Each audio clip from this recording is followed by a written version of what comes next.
पाटबंधारे उपविभाग चाळीसगाव अंतर्गत असलेल्या गिरणा प्रकल्पामध्ये येणाऱ्या पाण्याची आवक बघता आज दिनांक 26 ऑक्टोबर 2025 रोजी विसर्ग वाढवण्यात आला आहे। सद्यस्थितीत गिरणा प्रकल्पाचं गिरणा नदीमध्ये पाण्याचा विसर्ग वाढवण्यात आलेला आहे।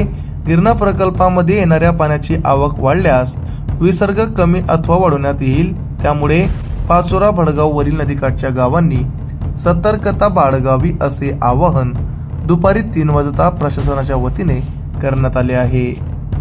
नमस्कार, आपण आलो आहोत नाशिक जिल्हा स्थित व जळगाव जिल्ह्याला संजीवनी लाभलेलं आपल्या या गिरणा धरण परिक्षेत्रात गेल्या काही दिवसांपूर्वी अवकाळी पावसामुळे धरण हे धरणात म्हणजे महापुरासारखी परिस्थिती निर्माण झाली होती। त्यावेळेस सुमारे 60 ते 70 हजार क्युसेक पाणी हे गिरणा धरणातून सोडण्यात आले होते।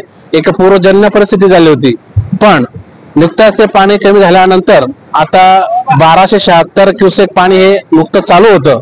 पण आता या काल आणि परवापासून अतिवृष्टीने अजून सुरुवात केलेली आहे, तर त्याच्यामुळे पाणी वरून जी आवक आहे ती वाढण्यास सुरुवात झालेली आहे। त्यामुळे आज 1276 वरून 2834 वर पाणी वाढवण्यात आले। म्हणजे जे आपल्या गिरणा धरणाचे जे 6 दरवाजे हे 30 सेंटीमीटरने वक्राकार उचलून ते पाणी वाढवण्यात आले। तरी चाळीसगाव, भडगाव, पाचोरा असेल येथील नदीकाठच्या गावांनी सतर्कता बाळगावी, काळजी घ्यावी असे प्रशासनाकडून सांगण्यात आले आहे। धन्यवाद।